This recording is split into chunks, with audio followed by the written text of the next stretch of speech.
여러분 안녕하십니까? 정부가 내년도 예산안을 올해보다 5% 정도 늘어난 639조 원 규모로 확정했습니다.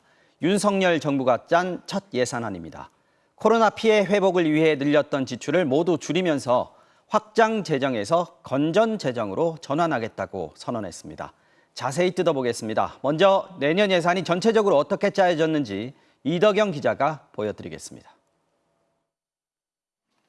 내년도 예산안 규모는 639조 원, 올해 본 예산보다 5.2% 늘어났습니다. 정부는 24조 원의 지출을 아껴 재정 건전성을 확보했다고 강조했습니다. 이제부터라도 허리띠를 단단히 졸라매지 않으면 커지고 있는 경제 불확실성 앞에 방패막 없이 맞서야 합니다.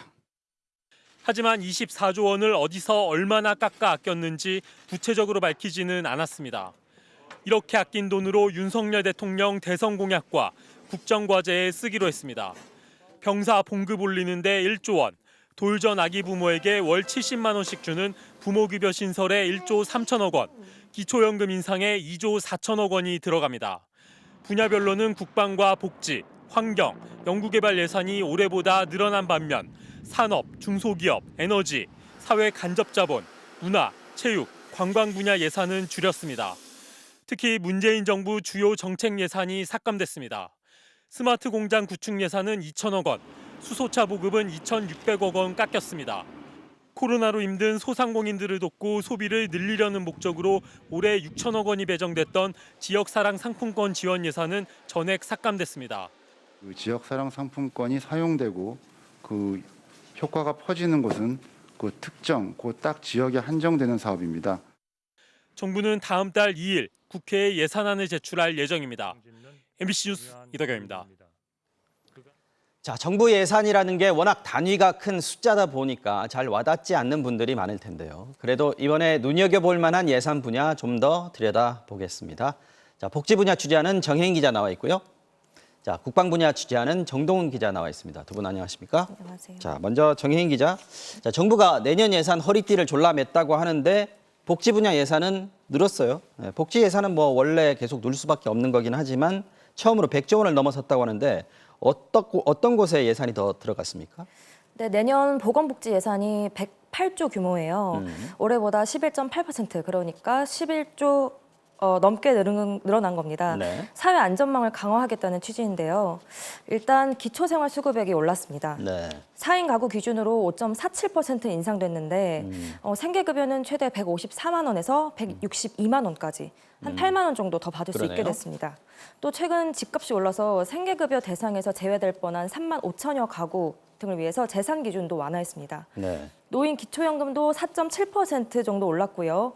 보육시설에서 나온 청년들에게 주는 자립수당을 매달 10만 원 더 지원하기로 했습니다. 그리고 저출산 대책도 내놨는데요. 네. 영아수당을 부모급여로 바꾸고 만 0세 부모에게는 매달 이제 70만 원, 그다음에 1세의 경우에는 35만 원을 주기로 했습니다. 자, 들어보면 예산상의 액수가 더 커지기는 했는데 이게 물가가 지금 많이 올랐고 또 앞으로도 계속 늘 것으로 지금 예상되지 않습니까?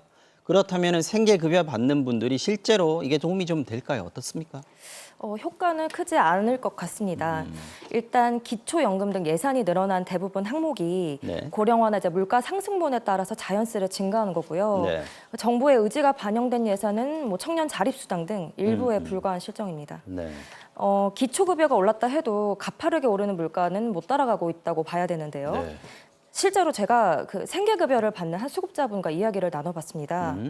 혼자 사시는데 현재 네. 매달 58만 원 정도를 받고 있는데 네. 이 가운데 뭐 공과금, 통신비, 그다음에 교통비 이런 것들을 제외하면 식비로 한 5만 원 정도만 남는다고 해요. 네. 그래서 결국 무료 급식소에 기댈 수밖에 없는 상황인데 여기서 몇만 원이 더 오른다고 해서 변화를 체감하기는 좀 어렵다는 게 이분의 설명이었습니다. 그렇겠네요. 네. 네, 그래서 기초수급 대상의 재산 기준을 완화해 준 것도 집값이 너무 올라서 실효성이 떨어진다는 지적이 나오고 있습니다. 자, 그럼 이번엔 국방 분야 예산 좀 보겠습니다. 정동훈 기자. 네. 윤석열 대통령이 후보 시절에 내놨던 대표적인 공약 중에 하나가 병사 봉급 200만 원이었습니다. 네. 이거 이번 내년 예산에 포함됐습니까? 예, 공약 그대로는 아니지만 반영됐습니다. 아, 네. 예, 내년부터 현재 월 67만 원인 병장 월급이 100만 원으로 인상됩니다. 100만 원이요. 예, 전역할 때 주는 지원금까지 합치면 월 130만 원을 받게 됩니다. 3년 뒤엔 공약대로 200만 원까지 올린다는 계획입니다. 네. 예, 그래서 병사들 인건비가 올해 약 2조 5천억에서 내년에 약 3조 5천억으로 1조 원 가까이 급증했습니다. 이러다 보니 이런 인건비 같이 매년 고정적으로 들어가는 비용을 모두 합한 전력 운영비가 네. 40조 1천억 원이 책정됐습니다. 올해보다 5.8% 증가한 겁니다. 반면 무기 개발이나 신무기 도입 같이 투자에 해당하는 방위력 개선비는 물가 상승률보다 적은 단지 2% 증가한 17조 원이 편성됐습니다. 네. 이러다 보니 전체 국방 예산에서 방위력 개선비가 차지하는 비중은 7년 만에 30% 아래로 떨어졌습니다. 자, 그러면 무기 개발 같은 투자 예산 이거는 상대적으로 좀 덜 늘었다 이렇게 볼 수 있는 건데 윤석열 정부에서 얘기한 게 북한 핵미사일에 대응하는 이른바 삼축 체계 이 예산은 늘린다고 그랬거든요. 네. 그런데 이 삼축이 뭐 선제적으로 원점 타격하고 패트리어트로 요격하고 이런 거 다 미사일, 무기 아니겠습니까? 네, 맞습니다. 이거는 어떻게 됐습니까? 예, 북한 미사일을 포착하고 또 요격하는 이런 삼축 무기 체계 예산은 크게 늘었습니다. 예, 무인 정찰기 도입, 또 요격 미사일 성능 개량, 네. 그리고 기동 헬기 도입 등 이런 예산을 다 합치면 5조 2천억 원 정도 되는데요. 네. 올해보다 9.8% 늘어난 수치입니다. 꽤 많이 늘었군요. 네, 반면 문재인 정부에서 적극 추진했던 경항모 사업 예산은 전혀 반영이 안 됐습니다. 결국 전체 무기 예산 중에서 전 정부의 중점 사업 등은 축소하고 네. 삼축 관련 예산을 집중적으로 늘렸다고 볼 수 있습니다. 그렇지만 앞서 설명드린 것처럼 예산이 인건비에 쏠리고 또 첨단 무기 투자 증가폭은 상대적으로는 적다. 이런 지적은 나옵니다. 일단 국방부는 KF-21 개발이나 함정 도입이 마무리되면서 일시적으로 전력 증강 예산이 줄었다. 이렇게 설명하고 있는데요. 그러면서 병사 월급 인상 영향은 아니라고 설명하고 있습니다. 네, 잘 들었습니다. 자, 두 사람 수고했습니다. 자, 내년 예산안의 특징이 또 있습니다. 중소기업이나 소상공인들보다는 재벌 기업에게 지원이나 세제 혜택이 더 많이 돌아갈 수 있도록 짜여졌다는 겁니다. 반지하 주택 재책과 관련된 공공임대주택 예산은 오히려 대폭 깎였습니다. 고은상 기자입니다. 허리띠를 졸라매겠다면서도 늘린 예산이 있습니다. 반도체 기술 초격차 확보 지원에 1조 원, 핵심 국방기술 개발에 1조 4천억 원, 둘 다 대기업이 주도하는 산업입니다. 지출 구조 좀 하겠다면서 예산 강도 높게 줄이겠다고 하는데 그것만 30% 이상 확 올라가는 게 눈에 확 띄니까 방산업계 또 큰 기업들도 있으니까. 반면 중소기업 예산은 대폭 줄었습니다. 중소기업과 소상공인 육성 예산은 5조 6천억 원 줄였고 창업과 벤처 투자는 6천억 원 줄였습니다. 정부는 코로나 지원금을 삭감한 거라 코로나 전으로 돌아간 거라고 설명했습니다. 정부는 또 세금 깎아주는 혜택이 누구에게 돌아가는지도 밝혔습니다. 전체 세금 감면 가운데 중소, 중견기업에게 돌아가는 혜택의 비율은 69.8%로 올해보다 1.2%포인트 낮아집니다. 반면 재벌기업에 돌아가는 혜택은 전체의 16.8%로 오히려 1.2%포인트 높아집니다. 세금을 더 많이 깎아주는 분야가 반도체, 백신, 배터리 같이 재벌 기업들이 주도하는 산업 분야이기 때문입니다. 어려운 시기에도 세금을 낼 정도로 능력이 있는 기업들에게 과도하게 혜택을 줘서 오히려 어려운 기업들을 더 도와줘야 될 그런 재원을 부족하게 만드는 결과를 가져온다. 주거 취약층을 위한 공공임대주택 예산은 대폭 깎였습니다. 올해 22조 5천억 원에서 내년 16조 8천억 원으로 25%나 줄었습니다. 대신 윤석열 정부 국정과제인 청년 원가주택과 역세권 첫집같이 공공임대가 아닌 분양 예산을 늘렸습니다. MBC 뉴스 고은상입니다. 윤석열 대통령과 더불어민주당 이재명 신임 대표가 전화통화를 하고 이른 시일 내에 만나기로 했습니다. 윤 대통령과 이 대표가 직접 대화를 나눈 건 지난 대선 이후 처음인데 전화성으로는 덕담이 오갔지만 당장 만남이 성사될 수 있을지는 미지수입니다. 김건휘 기자입니다. 더불어민주당 이재명 대표의 취임을 축하하기 위해 국회를 찾은 이진복 대통령실 정무수석. 오늘 인사차 온 것이 시작이라고 생각하고 여러분들 많이 좀 격려해 주시고요. 견제할 건 견제하되 최종 목표는 언제나 민생에 두어야 된다 이렇게 생각합니다. 이후 비공개 환담에서 이진복 수석은 윤 대통령이 이 대표와 통화하기를 원한다고 전했고 이 대표가 흔쾌히 응하면서 예정이 없던 깜짝 통화가 이루어졌습니다. 3분간 이어진 통화에서 윤석열 대통령은 이재명 대표에게 먼저 민생 입법과 관련해 협조해달라고 당부했고 이 대표는 윤 대통령에게 성공한 대통령이 되기를 진심으로 바란다고 덕담을 건넸습니다. 이어 윤 대통령이 문재인 전 대통령 내외분 안부가 괜찮으신지 묻고 싶다고 말하자 이 대표가 집회 문제를 해결해줘서 가보니 평산마을이 조용해졌다면서 경호 강화 조치에 감사를 표하기도 했습니다. 이어 이 대표는 가능한 빨리 형식과 절차에 구애받지 않고 만나면 좋겠다고 말했고 윤 대통령은 당이 안정되면 가까운 시일 내에 여야 당대표들과 좋은 자리를 만들어 모시겠다고 말한 것으로 전해졌습니다. 이재명 대표는 양자 영수회담을 거듭 제안한 건데 윤 대통령은 국민의힘 대표까지 함께 만나자고 응수한 겁니다. 전화통화 뒤 대통령실도 아직 만남 형식은 정해진 게 없고 일정도 조율해봐야 한다고 했습니다. 국회 다수당 대표로서 윤 대통령과의 1대1 구도를 만들며 전국을 주도하겠다는 이 대표의 포석에 대통령실은 그렇게는 안 되겠다며 선을 그은 겁니다. 다만 여당은 내홍 사태로 당분간 비대위원장 체제가 불가피한데 당장 9월 정기국회에서 야당의 협조가 급한 건 윤 대통령인 만큼 조만간 양자회동이 이루어질 가능성이 높다는 관측도 나오고 있습니다. MBC 뉴스 김건희입니다. 최근 용산 대통령실에선 하루에도 몇 명씩 사무실을 떠나는 이들이 나온다고 합니다. 비서관급 이하 직원들이 대부분인데 20%가 물갈이 될 거란 얘기가 나옵니다. 취임 넉 달 만에 진행되는 대통령실 인사를 놓고 인사 실패를 자인한 게 아니냐는 비판도 나오고 있습니다. 이정은 기자입니다. 어제는 정무수석실 소속 비서관들이, 오늘은 시민사회수석실 소속 행정관들이 대통령실을 떠난 사실이 알려졌습니다. 여론을 수렴해 정책에 반영하겠다며 국민 제안을 개설했는데 중복투표로 첫 투표부터 무효 처리되자 이 일을 담당했던 직원 일부가 나가게 된 겁니다. 인사청탁을 받거나 대통령실 외부로 정보를 유출한 이들을 속아내는 감찰과 함께 업무 기술서를 바탕으로 누가 어떤 일을 얼마나 했는지 따져보는 작업이 대통령실에서 한창 이루어지고 있습니다. 인력 재배치가 끝나면 전체 대통령실 근무 인원 400여 명 중 약 20%, 최대 80명이 나갈 거라는 관측까지 나오고 있습니다. 이를 두고 왜 고위급이 아닌 실무진에 집중적으로 책임을 묻느냐는 의문이 제기됩니다. 한 여권 관계자는 일부 정무직 공무원이 대통령이 아닌 자신을 추천한 정치인의 일을 우선한다는 내용이 윗선에 전해지면서 입직 경로와 업무 내용을 되짚어보게 됐다고 설명했습니다. 애초에 대통령이 아닌 외부 추천자에게 더 충성하는 상황을 차단하겠다는 건데 헌신적인 자세를 강조한 윤석열 대통령의 말도 같은 맥락으로 해석됩니다. 이 대통령실이라고 하는 것은 국민에게 가장 헌신적이고 가장 유능한 그런 집단이 돼야 국민에게 제대로 봉사할 수가 있고, 하지만 이런 인적 개편이 결국은 인사 실패를 자인하는 것 아니냐는 비판도 제기됩니다. 정권 초기에 이 정도 인사 교체가 이루어진다는 건 사과해야 할 일이다. 인적 쇄신에 들어갔다는 건 결국 인사에 문제가 있었다는 걸 스스로 고백하는 것 아니냐는 목소리가 여권 안팎에서 나오고 있습니다.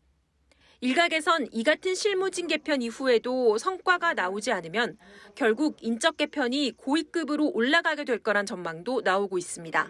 MBC 뉴스 이정은입니다. 윤석열 대통령의 부인 김건희 여사가 나토 순방 당시 착용했던 보석류 장신구들이 논란거리가 되고 있습니다. 대통령실은 김 여사가 지인에게 빌린 보석들이라고 해명했지만 그 지인이 누군지, 대가성은 없는지 의심 섞인 질문이 따라붙고 있습니다. 보도에 이기주 기자입니다. 지난 6월 나토 순방 당시 김건희 여사가 1호기에서 착용하고 있던 브로치, 스페인 동포간담회에서 착용한 목걸이, 그리고 지방선거 사전투표 당시 착용한 팔찌, 모두 외국 유명 보석업체의 제품과 비슷합니다. 시장 가격은 목걸이가 6천만 원, 팔찌가 1,500만 원, 브로치가 2,600만 원에 달하는 이른바 고가의 명품들입니다. 오늘 국회 운영위원회에서는 김 여사의 재산 신고 내역 중 이들 고가의 보석 장신구들이 누락됐다는 의혹이 제기됐습니다. 공직자윤리법에 따르면 재산 신고 대상자들은 품목당 500만 원 이상의 보석류를 신고하도록 돼 있습니다. 협찬이면 협찬이다, 아니면 이미테이션이다, 아니면은 이게 재산 신고가 누락된 것이다, 아니면 요건이 안 된 것이다, 이런 정도의 해명을 하는 게 필요하다. 그러자 대통령실 윤재순 총무비서관이 전용기 의원을 찾아가 해명을 내놨습니다. 윤 비서관은 장신구 3점 중 2점은 지인에게 빌리고 1점은 소상공인에게 구입한 것으로 금액이 재산 신고 대상에 해당하지 않는다고 설명했습니다. 그런데 이 해명이 더 큰 논란을 불러왔습니다. 지인에게 빌렸다면 무상으로 빌린 것인지, 지인은 누구인지, 계약서가 있는지에 대해 추가 설명이 없었기 때문입니다. 민주당은 보석을 빌린 건 사인에게 이익을 제공받은 부적절한 행위라고 비판했습니다. 대통령 배우자가 고가의 외제차를 지인에게 빌려 탔다면 문제가 되는 것과 같은 이치입니다. 국민의힘 조은희 의원은 문재인 전 대통령의 부인 김정숙 여사의 의상비와 장신구 비용을 공개하라고 맞불을 놨습니다. 대통령실도 윤재순 총무비서관이 김 여사의 보석을 스페인 현지에서 빌린 것이라고 말했다는 보도에 대해선 윤 비서관이 그런 설명을 한 사실 자체가 없다고 부인했습니다. 하지만 대통령실은 김 여사가 보석을 빌렸다는 지인이 누구인지는 밝히지 않고 있습니다. 공과 사의 구분이 흐릿하다는 지적이 이번 김 여사 보석 논란에서도 재현되고 있습니다. MBC 뉴스 이기주입니다.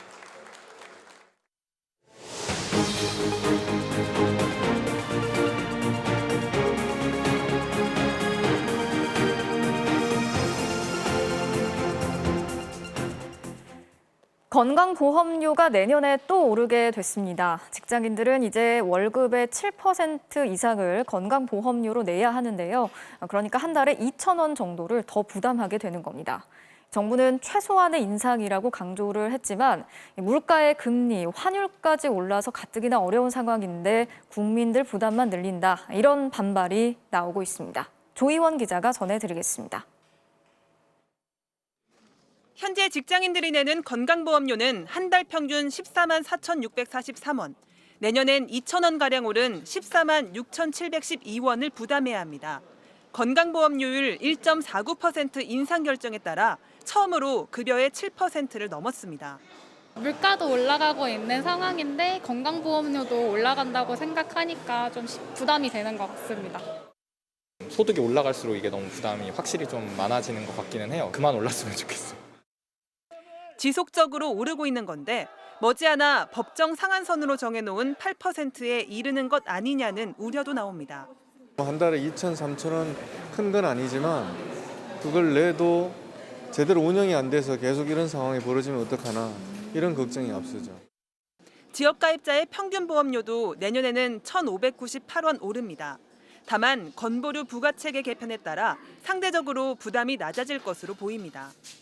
솔직히 체감은 잘 안 되는 것 같아요. 자영업자분들 대부분이 병원 갈 시간도 아마 없을 건데 의문이 그냥 낸다는 느낌밖에 없죠, 현재. 인상은 예고된 수순이었습니다. 이미 의료수가가 평균 1.98% 인상된 데다 지역가입자의 보험료 부담을 낮춰주는 부가체계 개편으로 매년 2조 원 넘는 수입 감소가 예상됐기 때문입니다. 정부는 다만 물가 상승 등 여러 상황을 고려해 최근 5년 사이 가장 낮은 수준으로 인상률을 결정했다고 밝혔습니다. 또 건강보험 재정개혁 추진단을 만들어 과잉진료 항목에 대한 감독 관리를 강화하고 재정 누수를 막겠다고 덧붙였습니다. 건강보험료율은 최근 10년간 2017년만 빼고는 해마다 올랐습니다. 고령화와 저출산 등의 영향으로 어느 정도 오르는 건 불가피해 보입니다. 중요한 건 누가 얼마나 내고 있는가인데요. 우리나라 직장인의 경우 기업과 개인이 1대1 절반씩 내고 있습니다. 다른 나라들은 스페인이 5.1대1, 프랑스 2.8대1, 핀란드 2대1로 기업의 부담이 많은 편입니다. 특히 개인들은 주요 선진국 평균만큼 내고 있지만 기업은 평균에 못 미칩니다. 우리와 같은 사회보험 방식을 운영하는 주요 나라들의 경우 국고 지원 비중도 훨씬 높습니다. 우리는 현행법상 정부가 건보료 예상 수입액의 20%를 내게 돼 있지만 최근 3년간 국가 지원율은 13에서 14%대에 그치고 있습니다. 62.4%를 국고에서 지원하는 프랑스는 물론 우리와 가까운 일본이나 대만도 20% 이상을 국고에서 충당합니다. 그나마 이 법률도 올해 말이면 종료될 예정이라 추가 입법이 시급한 상황입니다. 이렇다 보니 기업이나 국가는 두고 이미 낼 만큼 내고 있는 국민 부담만 늘린다는 불만이 나오고 있는 건데요. 특히 서민, 취약층의 부담을 생각할 때 건보료를 무조건 올리기보다는 안정적인 재정 기반을 마련해야 한다는 지적도 나오고 있습니다. MBC 뉴스 조희원입니다. 미국에서 생산된 전기차에만 보조금을 지원하는 미국의 새로운 법 때문에 우리 자동차 업계에 비상이 걸렸죠. 이 법이 발효가 되면서 당장 미국에서 판매되고 있는 우리 전기차들이 보조금을 받지 못하는 상황이 됐습니다. 이 문제를 해결하기 위해서 정부 합동대표단이 현지 시간으로 어제 워싱턴에 도착을 했는데요. 왕종명 특파원 연결해서 자세한 소식 알아보겠습니다. 자, 왕 특파원, 법이 발효가 된 지 2주가 채 안 됐는데 정부가 빠르게 움직이고 있네요. 그렇습니다. 산자부, 기재부, 외교부로 꾸려진 대표단이 내일 백악관과 행정부, 의회 관계자를 잇따라 만날 예정입니다. 일단 실무급 대표단이고요. 다음 주에 차관급인 통상교섭본부장이 워싱턴을 방문하고 이창양 산자부 장관도 방미를 추진하고 있습니다. 또 윤석열 대통령이 다음 달 유엔 총회에 참석한다면 한미 정상이 이 문제를 협의할 수도 있습니다. 자, 어쨌든 한국산 전기차의 피해를 막기 위해서는 결국에는 미국의 법을 고쳐야 하는 상황인데 이거는 사실상 불가능한 거 아닙니까? 맞습니다. 그래서 정부는 완전한 해결보다 피해 최소화가 목표라는 걸 감추지 않고 있습니다. 조태영 주미대사의 얘기 들어보시겠습니다. 법률로 확정된 사안이기 때문에 완전한 해법 마련에는 많은 노력이 요구되는 상황입니다. 적극적인 협의를 통해 우리의 피해를 최소화할 수 있도록 관련해서 이도훈 외교부 2차관은 오늘 국회에서 법의 적용을 2025년까지 미루어달라고 이미 미국 측에 제안했다고 말했습니다. 이 2025년은 현대차가 미국 조지아에 전기차 공장을 완공하는 때라서 이 법을 피해갈 수 있습니다. 또 미국 정부가 연말까지 중국산 배터리에 세밀한 지침을 세우도록 돼 있는데 여기에 한국 측 의견을 최대한 반영해 보기로 했습니다. 최대한 반영을 한다고는 하지만 쉽지는 않을 것 같은데 우리 의견이 얼마나 반영이 될 수 있을까요? 네, 중간선거를 앞둔 바이든 대통령이 이 법으로 지지율 상승에 재미를 보고 있는 현실이 한국 입장에서는 전망을 어둡게 하고 있습니다. 물가 오름세는 민생 관련 법안으로 포장을 하고 있지만 실상은 메이드 인 아메리카 법이라서 중도층의 표심이 흔들리고 있습니다. 미국은 미국에 유리한 법의 골격을 철저히 유지할 것이고 한국산 배터리에 중국산 의존도가 높다 보니까 당장 큰 기대를 기대하기는 어려워 보입니다. 지금까지 워싱턴이었습니다. 네, 이번에는 국민의힘 상황 살펴보겠습니다. 지난 주말에 이어서 오늘도 4시간 넘게 의원 총회를 열어서 경론을 벌였는데요. 결론은 결국 지난 의총에서 결의를 했던 것처럼 당헌의 비상 상황을 구체적으로 명시를 해서 다시 비대위를 꾸리는 것으로 결정이 됐습니다. 또 거센 사퇴 요구를 받고 있는 권성동 원내대표의 거취 표명 시점도 비대위 출범 이후로 의견을 모았습니다. 임현주 기자가 전해드리겠습니다. 오전 10시 반에 시작된 국민의힘 의원총회는 오후 4시 반을 넘겨서야 끝이 났습니다. 새 비대위 체제를 놓고 경론이 오갔지만 결론은 그대로였습니다. 비상 상황이 아니란 법원의 결정에 저촉되지 않도록 선출직 최고위원 5명 중 4명이 사퇴한 지금의 상황을 비상 상황으로 볼 수 있도록 당헌을 고치기로 했습니다. 최고위원회의 기능 상실 부분을 선출직 최고위원 4명 이상이 사퇴하면은 비대위로 간다라고 개정한 것입니다.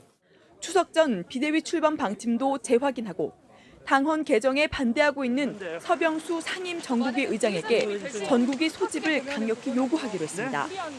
논란이 되고 있는 권성동 원내대표의 거취 문제 역시 비대위 출범 뒤 사퇴할 뜻을 내비친 본인의 입장을 존중하기로 했습니다. 앞서 권 원내대표는 새 비대위 출범은 이미 결론이 난 것이라며 이견 표출은 혼란만 가중시킨다고 경고했습니다. 당원 당규 개정을 통한 새로운 비대위 출범 말고 어떤 대안이 있습니까? 비대위 출범 이전 최고위 체제로의 복귀는 불가능합니다. 하지만 반발은 계속됐습니다. 원인 제공자가 사퇴 수습의 책임자가 될 수는 없다며 권 원내대표에 대한 즉각 사퇴 요구가 잇따랐고 새 비대위 체제는 법원에 당의 운명을 다시 맡기자는 것이라며 반대 목소리도 여전했습니다. 새로운 비대위를 구성한다는 것은 편법이고 탈법이고 꼼수고 민심에 역행하는 것이다. 여권발 막장 드라마를 정말 피치 못하게 국민들께 보여드리고 있습니다. 정말 송구스럽습니다. 이 같은 비판 여론에 힘이 실리는 것을 우려한 듯 친윤계를 비롯한 초재선 의원들은 각각 성명서를 발표하고 내부 단속에 나섰습니다. 일부 중진 의원들을 중심으로 대안도 없이 당을 흔드는 은행을 계속하는 것은 매우 부적절하다는 점을 지적하며 자제해 줄 것을 강력하게 촉구한다. 국민의힘은 새 비대위 체제가 법원의 결정을 거스르는 게 아니라고 거듭 강조하고 있지만 당 내부의 논란도 수습되지 않으면서 실제 비대위 출범까지 난항이 예상됩니다. MBC 뉴스 임현주입니다. 자, 그럼 계속해서 정치팀 유충환 기자와 함께 국민의힘 상황 좀 더 자세히 풀어보겠습니다. 자, 유 기자, 네. 당내 반발이 만만치가 않았는데 도대체 왜 이렇게 복잡하게 당원 당규를 고쳐서 해결을 하려고 하는 건가요? 네, 오늘 의원총회는 크게 두 가지로 요약될 수 있는데요. 네. 새로운 비대위로 가기 위해서 당원 당규를 고쳐서 법적 근거를 마련했다. 그리고 권성동 원내대표는 당장 물러나지는 않는답니다. 일부 중진 의원들이 비대위가 아니라 최고위원회를 재구성해서 이 위기를 극복하자고 했지만 거부당한 건데요. 이 새로운 비대위가 출범하면은 법원 가처분 결정에서 또다시 무효가 될 가능성이 있습니다. 그렇죠. 그런데 왜 이렇게 무리하게 위험성을 무릅쓰면서 비대위를 고집하느냐? 그거는 이준석 전 대표의 복귀 가능성을 원천 차단하겠다라는 의도로 풀이되고 있습니다. 이 대표가 비대위가 아니라 최고위가 구성되게 되면 복귀할 가능성이 남아있는 건데요. 그런데 비대위에서 새로운 지도부가 구성되고 또 이 전 대표에게 추가 징계를 통해서 복귀하는 것을 막겠다는 것에 쐐기를 받겠다는 겁니다. 결국에는 쉽게 말해서 이준석 대표 잡으려고 상황이 좀 점점 더 복잡해지고 있는 것 같아요. 약간 그렇게 볼 수 있는데요. 이 전 대표가 어제 이런 말을 했습니다. 지금 현재 당 지도부가 무리수에 무리수를 두고 있다라고 비꼬았는데요. 네. 틀린 말은 아닙니다. 근데 이 전 대표의 지금까지 과정을 보면 이 전 대표의 징계부터 최고위 출범 무력화 그리고 비대위 출범까지 1년의 과정이 이 전 대표를 밀어내기와 연관이 돼 있는데요. 그런데 이 과정을 법적으로 꼼꼼하게 따져보지 않고 무리하게 속도전을 벌이다가 탈이 났다라는 분석이 있습니다. 이 과정에서 또 윤석열 대통령이 어떠한 역할을 했는지에도 관심이 쏠리고 있는데요. 네. 지난 28일에 용산청사에서 권성동 원내대표와 윤석열 대통령이 회동을 가졌다라고 알려져 있습니다. 이 여당 혼란에서 윤심이 어떠한 작용을 했다라면 논란은 더 커질 수도 있습니다. 자, 집권 여당이잖아요. 새 정부 출범 초기에 할 일이 참 많을 텐데 이렇게 계속 갈등만 이어지고 있는 상황이 참 걱정이 됩니다. 그렇습니다. 현재 물가의 환율의 경제가 상당히 좋지 않은데요. 그렇죠. 이 집권 여당이 입법도 하고 정책도 내놓고 해서 이 위기를 극복해야 하는데 지금의 비상 상황에서는 이 해결 방안이 보이지가 않습니다. 또 당장 다음 달부터 정기국회가 열리는데 여당의 어떤 비전과 전략이 보이지 않는데요. 집권 초기 여당 초유의 사태입니다. 네, 오늘 여기까지 듣겠습니다. 유충환 기자 잘 들었습니다. 다음 소식 전해드리겠습니다. 박정희 유신 정권 시절 발령했던 긴급조치 9호. 정부를 비판하는 사람들을 영장도 없이 구속할 수 있었죠. 당시 억울하게 옥살이를 했던 피해자들은 아직까지도 국가로부터 배상을 받지 못하고 있습니다. 2015년이었죠. 박근혜 정부의 눈치를 본 양승태 사법부가 손해배상의 길을 아예 막아버렸기 때문인데요. 오늘 대법원이 7년 만에 이 과오를 바로잡았습니다. 양소영 기자가 전해드리겠습니다. 집회, 시위는 물론 보도까지 통제하며 영장도 없이 사람을 잡아가둔 긴급조치 9호. 지난 2013년 위헌 결정이 내려졌습니다. 이후 김대중 전 대통령 등 억울하게 옥살이를 한 무수한 사람들이 재심에서 무죄를 선고받았습니다. 그런데 무죄 판결을 받고도 국가로부터 손해를 배상받지 못했습니다. 지난 2015년 양승태 사법부가 긴급조치는 고도의 정치성을 띤 통치 행위로 개인의 피해를 배상할 민사상 위법 행위가 아니라면서 돌연 흐름에 역행하는 판결을 내린 겁니다. 대법을 해체하라! 이후 사법농단 수사 과정에서 그 이유가 밝혀졌습니다. 양승태 사법부가 이 판결을 박근혜 정부의 국정을 뒷받침한 사례로 꼽으면서 상고 법원 추진에 도움을 받으려 한 겁니다. 국가가 배상해야 한다고 소신 판결한 판사는 징계까지 하려고 했습니다. 대법원의 판결 이후 피해자들은 줄줄이 패소했습니다. 7년 만에 대법원이 과오를 바로잡았습니다. 대법원은 영장 없이 사람을 구속하도록 한 긴급조치 구호는 위헌으로 무효라고 못 받고 체포, 수사, 판결까지 모두 기본권을 침해해 국가가 배상해야 한다고 판시했습니다.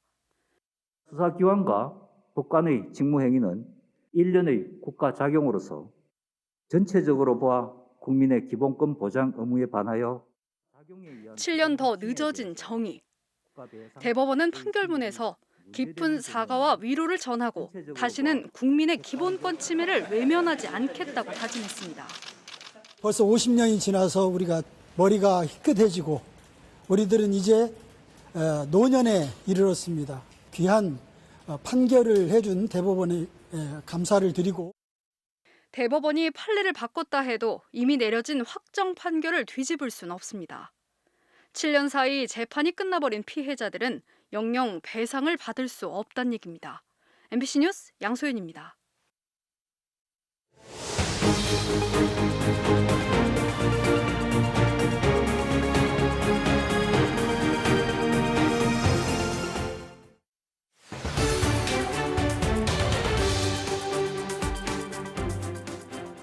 어제 뉴스데스크는 자기 돈 한 푼 안 들이고 빌라를 사들인 뒤에 전세금을 떼어먹는 나쁜 임대인 203명의 명단을 보도해드렸습니다. 주택도시보증공사가 지금까지 이들에게 떼인 돈이 7,200억 원이 넘습니다. 그런데 이게 끝이 아닙니다.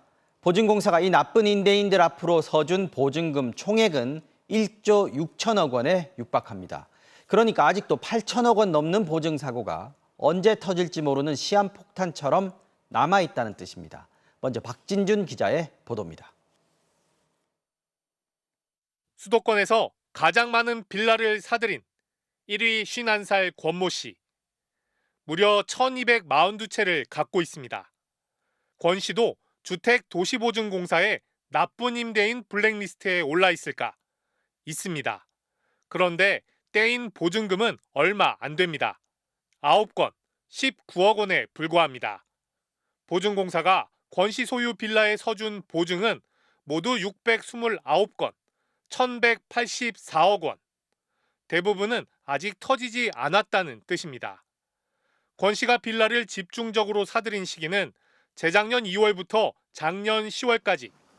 전세계약 기간이 2년이란 점을 고려하면 세입자들 대부분은 아직 자기가 사기당했다는 사실조차 모르고 있을 가능성이 높습니다. 혹시 모르니까 주기적으로 계속 떼봐야겠다 싶었어가지고 이제 올해 4월에 딱 뗐던 게 이제 갑자기 압류가 적혀 있었던 거죠. 진짜 압류가 나올 때까지 진짜 물으시지 않았을까 싶어요. 오시는 분들도 많으실 테고. MBC가 보증공사의 자료를 분석해 아직 터지지 않았지만 앞으로 터질 전세금 사고 규모를 계산해봤습니다. 보증공사가 나쁜 임대인 203명 앞으로 발급해준 보증은 총 1조 5,889억 원. 지금까지 대신 갚아준 돈은 7,275억 원입니다. 나머지 8,614억 원은 아직 터지지 않았지만 곧 터질 게 확실하다는 뜻입니다. 나쁜 임대인 203명에게 서준 보증 1조 6천억 원이 전부가 아닙니다. 이 명단에 빠져 있는 보증 사고까지 고려하면 보증공사가 떼인 돈은 2조 원이 넘을 수도 있습니다. 상한 의지가 없는 경우로서 나머지 주택들도 임차인에게 보증금을 반환하지 않아 사고로 이어질 가능성이 높을 것으로 추측하고 있습니다. 더 큰 문제는 보증보험에 가입도 안 한 세입자들입니다. 빌라 왕제 권 씨가 소유한 수도권 빌라는 1242채. 보증공사가 보증을 서준 건 이 가운데 절반 정도인 629건에 불과합니다. 나머지 절반은 보증도 없어서 피해자가 고스란히 떠안을 수밖에 없습니다. MBC 뉴스 박진준입니다. 자, 앞선 보도에서 주택도시보증공사가 지금까지 떼인 전세보증금 7,200억 원이라고 말씀드렸죠. 그러면 그동안 회수한 돈은 얼마나 될까요? 고작 14%에 불과합니다. 어떻게 해야 할까요? 이어서 홍신영 기자입니다. 지난해 터진 서울 화곡동 세모녀 전세 사기 사건. 어머니는 구속돼 재판을 받고 있지만 피해자들은 여전히 전세금을 돌려받지 못하고 있습니다. 자기가 현금이 책임이 없다. 보증 돌려줄 수가 없다. 주택도시보증공사도 이 세모녀에게 돈을 떼었습니다. 두 딸 중 한 명인 박모 씨. 보증공사가 이미 309억 원을 떼었는데 아직 한 푼도 회수하지 못했습니다. 박 씨 소유 빌라에 발급해준 보증총액은 1,085억 원. 이 돈 전체를 못 돌려받을 가능성이 높습니다. 나쁜 임대인 203명 명단 상위 20명 가운데 박 씨처럼 한 푼도 갚지 않은 사람은 8명이나 됩니다.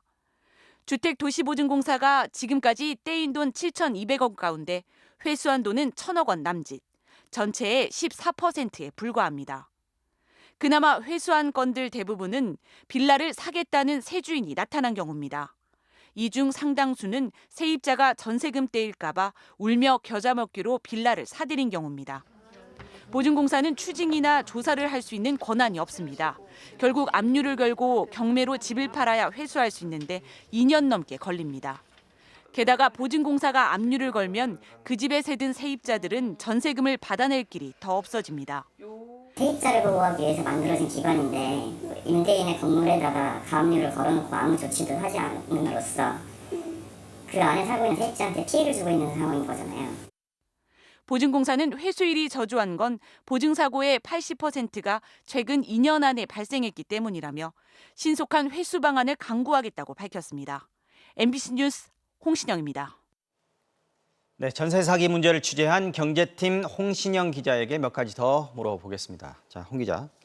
자, 떼인 전세금 7,200억 원 중에 14%, 1,000억 원 정도만 지금까지 돌려받았다. 이 주택도시보증공사 너무 소극적이다 이런 느낌이 리포트 보니까 들던데 이게 나쁜 임대인 명단이라도 좀 공개를 해야 추가 피해가 좀 안 생기는 거 아니겠습니까? 이거 왜 공개를 안 하는 겁니까? 개인정보를 보호해야 하기 때문에 공개할 수 없다고 합니다. 이게 공개할 수 있는 법적 근거가 없다는 건데요. 네. 여기에 세입자들은 분통을 터뜨립니다. 보증공사가 명단만 공개했다면 그 명단에 있는 나쁜 임대인과 전세 계약을 할 사람은 없겠죠. 네. 국회에는 나쁜 임대인을 공개하는 법안이 발의돼 있는데 상임위도 제대로 안 열리고 있어서 논의가 안 되고 있습니다. 저희가 입수한 나쁜 임대인 명단 203명은 모두 비실명이었지만 저희는 취재를 통해 최소 20명의 실명을 확인했습니다. 네.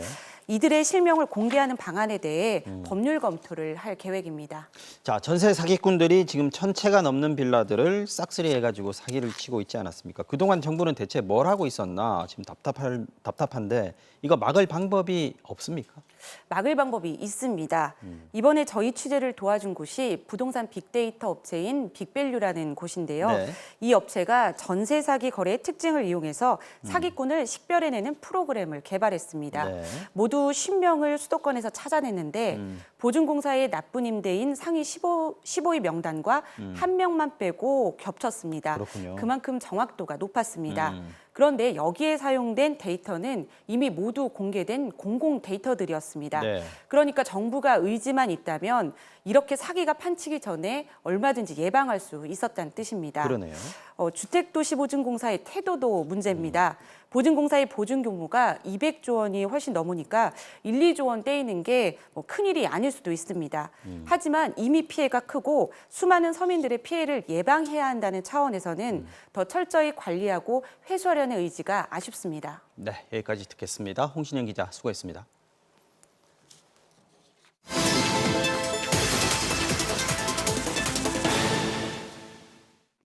바로 간다 사회팀 손하늘입니다.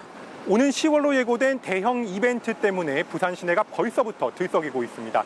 2030년 세계 엑스포 부산 유치를 기원하며 BTS가 무료 공연을 열기로 한 건데요. 이 공연을 보기 위해 국내외 팬들이 10만여 명 부산으로 집결할 것으로 예상이 됩니다. 자, 그런데 누구보다도 이 공연을 기다릴 BTS의 팬들이 오히려 이 공연 계획을 바꾸거나 취소하라고 항의를 쏟아내고 있다고 합니다. 자, 그 이유가 뭔지 이 공연이 열릴 현장으로 저희도 지하철을 타고 바로 가보겠습니다. 영남권 일대 기차역과 공항 가운데 BTS 공연장과 가장 가까운 부산역에서 지하철을 탔습니다.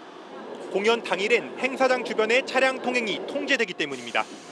4칸짜리 지하철을 타고 11개 역을 지나 환승하고 10분을 기다려 열차를 갈아탄 뒤 다시 11개 정거장을 달리니 1시간 20분 뒤 기장군 일광역에 도착합니다. 서울에서 내려왔는데 여기 그 BTS 공연하는 거 있잖아요. 일로 바로 가면 그냥 바로 해요. 다시 15분을 걸어가자 바닷가 어촌마을에 허허벌판이 나타납니다. 녹슨 철조망으로 둘러쳐진 흙바닥. 10월 15일 부산 엑스포 유치 기원 BTS 공연이 열릴 곳입니다. 계십니까? 한때는 유리공장이었던 이곳은 회사가 이전한 뒤 한동안 방치돼 있다가 초고층 아파트 건설이 추진되고 있습니다. 관객들이 서서 공연을 보게 될 자리입니다. 원래 있던 공장 굴뚝을 철거한 자리다 보니 이 땅을 메꾸는 작업이 한창입니다. 이게 땅이 물컹물컹하고요. 흙이 깔려가지고 골재 조그만 돌아서 깔려가지고 문제 안 나기구만. 잔잔한 골재라거든요. 주최 측인 하이브와 부산시는 좌석 5만 명과 입석 5만 명, 합쳐서 10만 명을 무료로 초청할 계획입니다. 오면은 막 우리 마을도 알리고. 이 기장군 성도 이제 다 좋아질 거고 아무래도 안 그러겠어. 그런데 이 마을로 진입할 수 있는 통로는 작은 도보다리까지 합쳐 3곳뿐이고 길마저도 좁습니다. 이곳 마을이 바다와 바로 맞닿아 섬과 같은 지형을 띠다 보니 이렇게 좁은 왕복 2차로의 다리를 지나야만 마을 안쪽으로 들락날락할 수가 있습니다. 공연장 입구 역시 단 2곳뿐.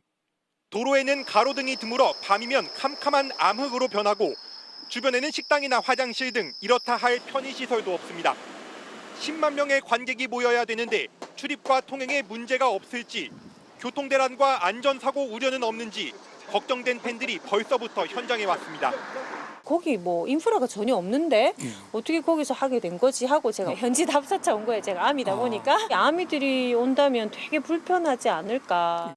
그 영국에서 웸블리에서 할 때도 거기 5만 명 들어갈 때도 화장실이 2,700개였다 하는데 10만 명인데 이게 간이시설로 만들 수 있는 그런 한 달 만에 뚝딱해서 만들 수 있는 게 맞는지. 6만 명을 수용할 수 있는 부산 아시아드 주경기장 등 검증된 시설을 활용해야 한다는 지적도 나오고 있지만 부산시는 예정대로 일광해변에서 공연을 진행하겠다는 입장입니다.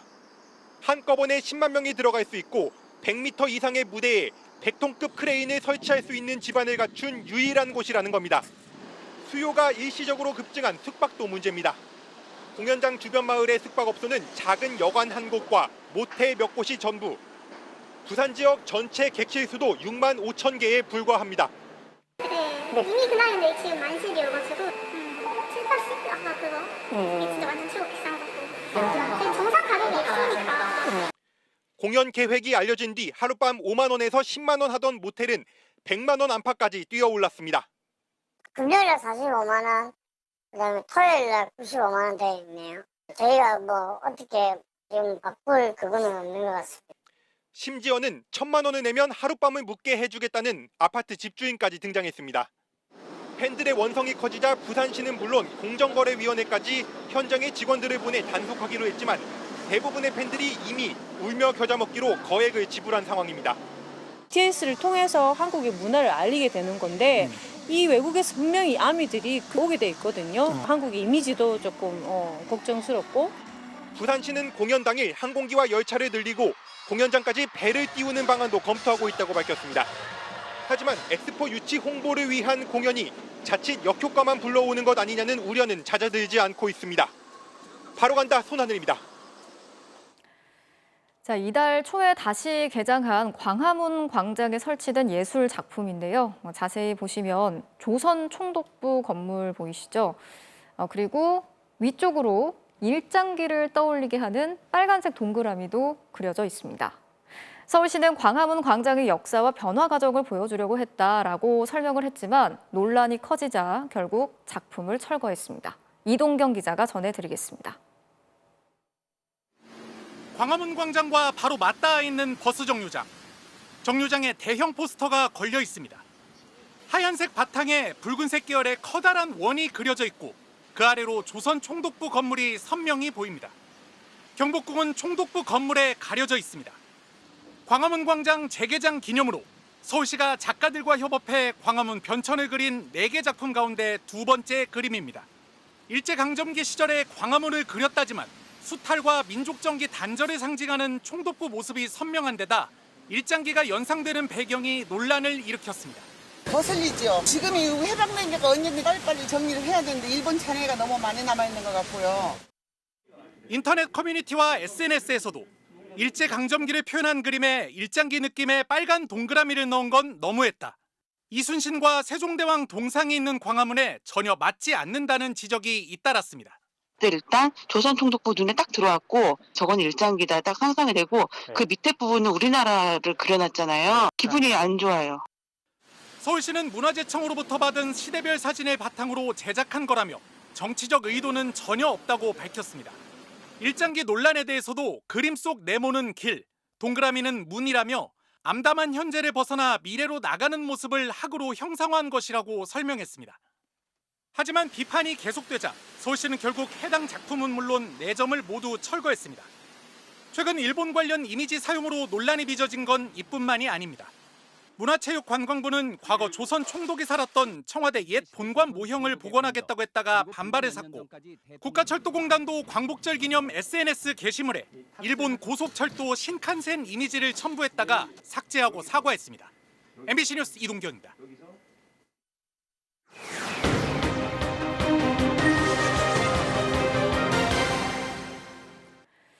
요즘 새로 지은 아파트들 보면 놀이터에 물을 채워서 이렇게 수영장처럼 이용하는 경우가 많은데요. 한 신축 아파트 단지에 있는 물놀이 시설에서 놀던 아이들이 유리 조각에 발을 다치는 사고가 잇따라 발생했습니다. 알고 보니까 물놀이 기구를 가동할 때마다 물과 함께 유리 조각들이 쏟아지고 있었는데요. 어떻게 된 일인지 김현지 기자가 취재했습니다. 지난해 준공된 수도권의 한 아파트 단지. 여름이 되면 아이들이 수영장처럼 놀 수 있는 놀이터가 있습니다. 버섯 모양의 지붕에서 폭포수처럼 물을 떨어뜨리는 기구도 설치했습니다. 그런데 지난 14일 기구 옆을 지나가던 남자아이가 발에 뭔가 박힌 듯 발 쪽을 계속 살펴봅니다. 한 발로 뛰어보기도 하더니 절뚝거리며 물 밖으로 나갑니다. 유리 조각에 발을 찔린 겁니다. 다른 아이들은 유리가 있는 줄도 모르고 같은 곳에 주저앉거나 엎드려서 놉니다. 사고가 알려지자 다음 날인 15일 관리사무소는 가동을 중단하고 청소했습니다. 그런데 가동을 재개하자마자 아이 3명이 또 다쳤습니다. 놀다가 갑자기 아팠대요. 피가 났대요. 찢어져 있었고. 아니 이게 얼굴로 떨어졌으면 어쩔 뻔했어요. 그러자 관리소 측은 아예 수영장을 닫고 원인 파악에 나섰습니다. 그 결과 물을 떨어뜨리는 기구를 가동할 때마다 유리 조각이 떨어진다는 걸 확인했습니다. 약 10분 정도 물을 틀어놨었는데요. 바닥에서는 이렇게 날카로운 유리 조각이 발견됐습니다. 유리 조각들이 보였는데 이제 기구가 운영 중에는 물이 뿌옇게 보여서 그 투명한 유리 조각이 잘 안 보여요. 이번엔 1시간 정도 가동한 뒤 점검해봤더니 유리 조각이 금세 10여 개나 수거됐습니다. 여기도 있고 저기도 있고 조각이 많이 나왔어요. 평소에는 작은 조각들만 나왔는데 이번엔 고무 덮개까지 발견됐습니다. 아파트 주민들은 놀랄 수밖에 없었습니다. 물이 계속 쏟아지는 그런 기구잖아요. 그 안에서 아이들이 다칠 수 있는 어떤 뭐 파편이나 그런 게 깨져 나올 수 있다는 것 자체가 굉장히 충격적이라고 생각하고 해당 기구를 제조한 업체는 내부에 설치한 소독용 유리관이 깨져 물과 함께 흘러나온 것으로 추정했습니다. 하지만 유리관이 깨진 이유를 두고 시공업체와 관리사무소 측이 책임 공방을 벌이면서 다친 아이들에 대한 피해 보상이나 수영장 비용 환불 절차가 늦어지고 있습니다. 주민들한테 일단 사과가 우선인 것 같고 다른 단지들 사고를 막기 위해서라도 근본 대책을 마련하는 게 우선인 것 같은데 취재가 계속되자 시공사인 포스코건설은 피해를 입은 입주자들께 깊은 위로를 드린다며 원인 규명과 함께 물놀이 시설을 일제히 점검해 보안 사항이 발견되면 신속히 조치하겠다고 밝혔습니다. MBC 뉴스 김현지입니다. 한 중학교 교사가 학생들에게 상습적으로 욕설과 성희롱 발언을 해왔던 사실이 드러났습니다. 참 듣고도 믿기지 않을 정도로 어처구니 없는 말들을 학생들에게 해왔던 것으로 확인이 됐는데요. 특히 여학생을 불러내서 매일 사랑한다, 너 없이 못 산다 이런 말까지 했다는 증언이 나왔습니다. 서윤식 기자가 취재했습니다. 경남 진주한 농촌지역 중학교. 이 학교 여학생은 체육 시간 한 남자 교사의 집중적인 폭언에 시달렸습니다. 엉덩이가 크니까 공으로 맞춰도 된다. 이런 말이 친구들한테요. 나 가슴도 맞추라고. 다른 학생들도 상습적인 폭언에 시달렸습니다.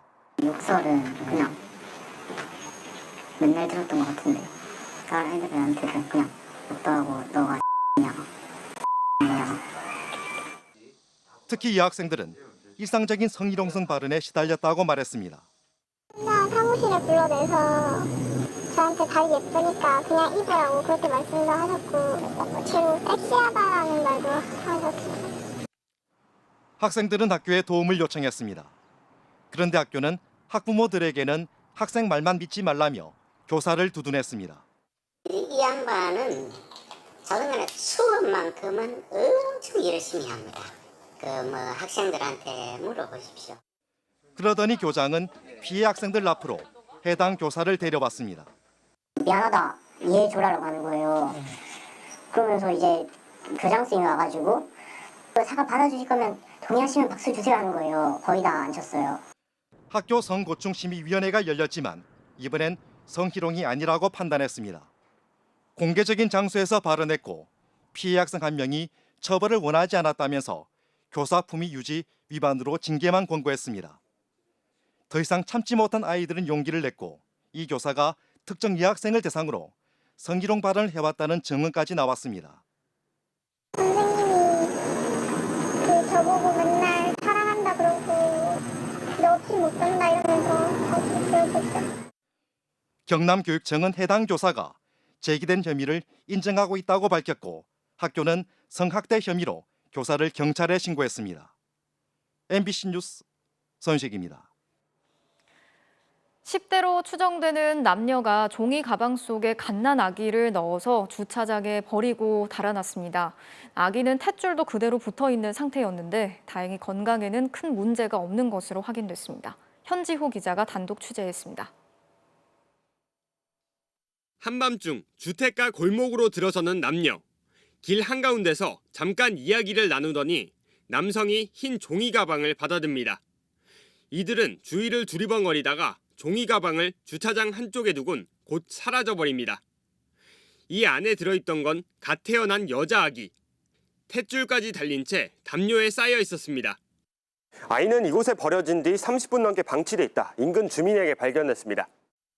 근처에서 아기 울음소리를 들은 주민이 종이 가방 안을 들여다본 뒤 경찰에 신고했습니다. 아마 그쪽 12시쯤 아마 됐을 거예요. 저는 엄청 놀랐죠. 사는 아기를 갖다가 탯줄 막 끊어가지고 그 놔둔 것 자체는. 아기는 곧바로 병원으로 옮겨졌는데 다행히 건강엔 큰 문제가 없는 걸로 확인됐습니다. 육안으로 봤을 때는 문제가 없었어요. 그러니까 좀 꼼지락꼼지락거리고 그래가지고 문제가 없어가지고 일단 구급차 안으로. 경찰은 주변 CCTV를 확인하고 아이를 버리고 달아난 남녀를 추적하고 있습니다. 형법상 영아를 유기할 경우 2년 이하의 징역 또는 벌금형을 받게 됩니다. MBC 뉴스 현조입니다. 올해 유례없는 가뭄으로 인해서 농민들은 물 전쟁이라고 부를 정도로 물이 부족해서 어려움을 겪고 있는데요. 어찌된 일인지 골프장의 잔디는 푸르기만 하죠. 농어촌 공사가 공공연하게 골프장에 농업 용수를 팔아온 사실이 확인됐습니다. 양정은 기자가 전해드리겠습니다. 골프장에 푸른 잔디가 펼쳐져 있고 나무숲은 녹음이 우거져 있습니다. 코스 위에 만들어 놓은 인공 연못에도 물이 꽉 차 있습니다. 강수량이 지난해의 절반 수준에 그치는 등 유례없는 가뭄이 무색할 정도로 골프장엔 물이 넘쳐납니다. 저희들 펀드가 이렇게 내려가면 시각적으로 안 보여, 이렇게 보기가 좋지가 않지 않습니까? 저희도 상품을 팔아야 되니까. 반면 골프장 인근 농지의 밭작물은 누렇게 말라 있습니다. 작물들이 타 죽으면서 아예 밭을 갈아엎는 곳까지 속출합니다. 지척에 농업용 저수지가 있지만 농민들은 봄부터 물 공급이 원활하지 않았다고 아우성입니다. 이 저수지에 물 없어. 아래도 그러고 저 아래도 그러고. 배치하려면 힘들어 지금 물 없으니까. 주변 428헥타르 농지에 물을 공급하기 위해 만들어진 신덕 저수지입니다. 가뭄이 이어지면서 저수지 수위가 확연히 내려갔고 남은 물에는 녹조만 가득합니다.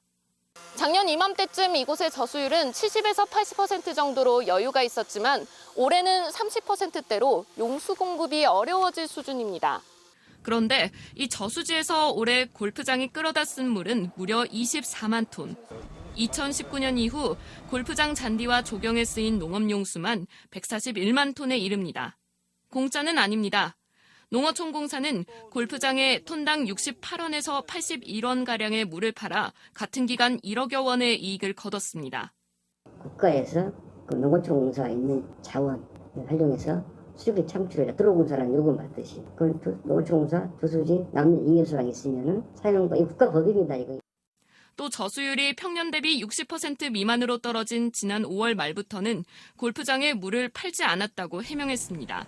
하지만 저수율은 이미 20%대로 심각 단계까지 떨어져 농민들은 한 해 농사를 망쳤다며 분통을 터뜨리고 있습니다. 이거 농민들 쪽으로 물을 줘야지 뭐 쓸데없는 골프장 같은 데 물을 줘고 쓰겠어. 올해 농업용수를 골프장에 판매한 농업용 저수지는 전국에 14곳에 이릅니다. MBC 뉴스 양정은입니다. 지난 2001년 대전에 있는 국민은행 지하 주차장에서 은행 직원을 권총으로 숨지게 하고 현금 수송차에서 3억 원을 훔쳐서 달아난 혐의를 받는 2명의 신상 정보가 공개됐습니다. 52살 이승만, 51살 이정학인데요. 이들은 대전경찰청 미제전담 수사팀이 차 안에서 발견했던 손수건의 감식을 의뢰한 결과 DNA가 검출되면서 21년 만에 붙잡혔습니다.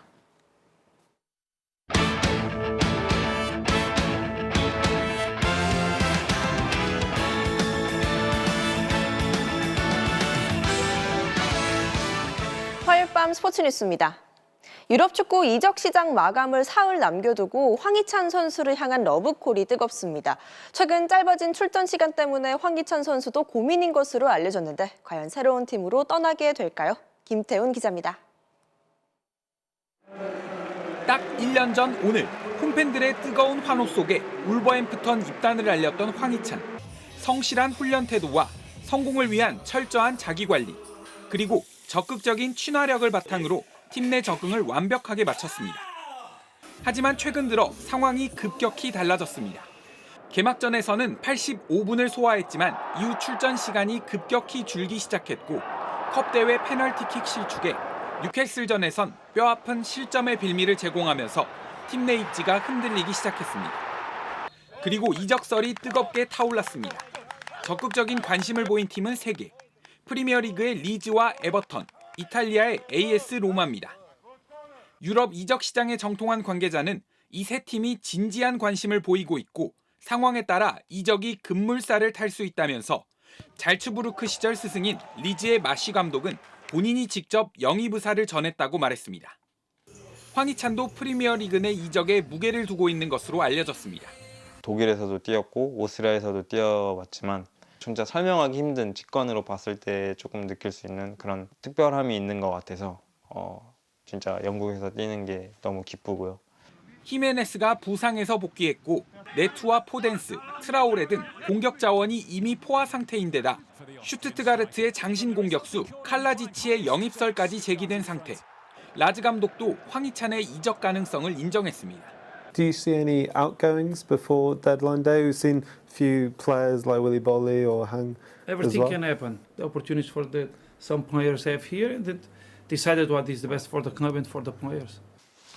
카타르 월드컵을 3달 남짓 남겨두고 출전 시간 확보에 의지가 확고한 황희찬.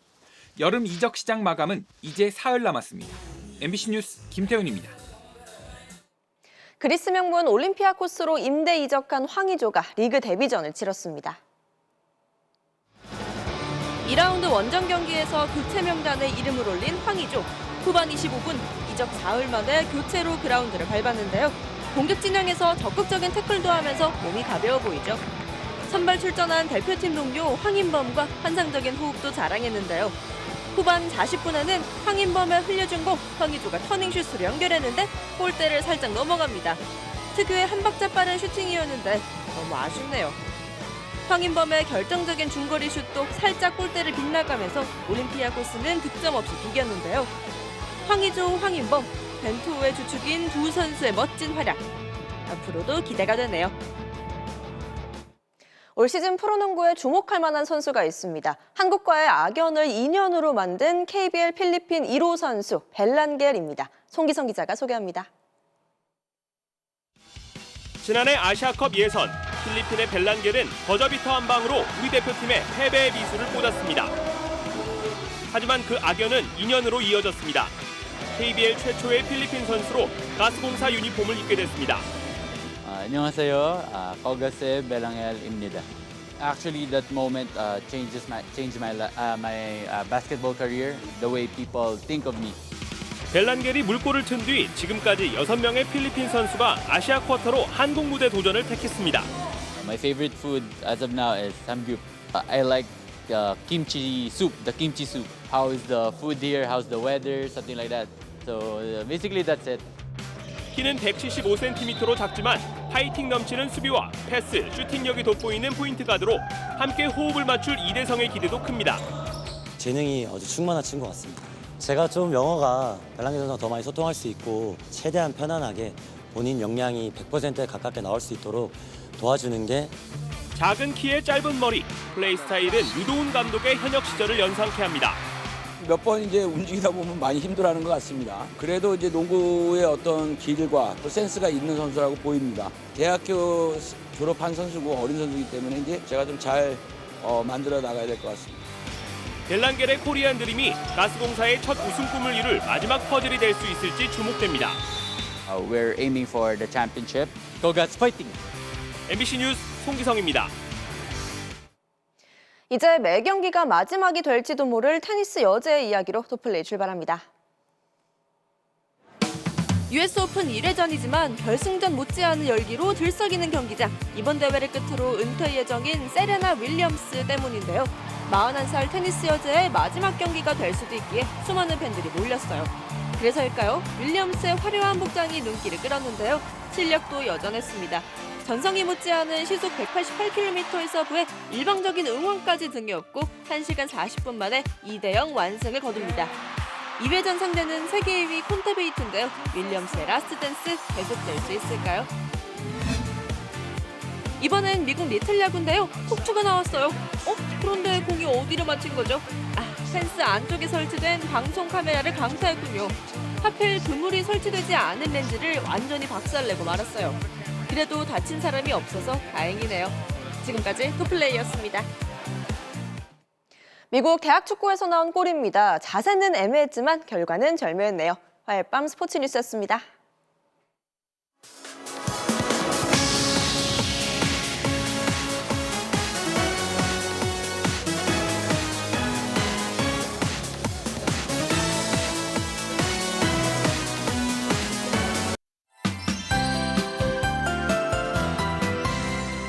비가 전국을 흠뻑 적신 하루였습니다. 밤이 된 지금은 주로 동쪽 지방에서 비구름이 머무르고 있습니다.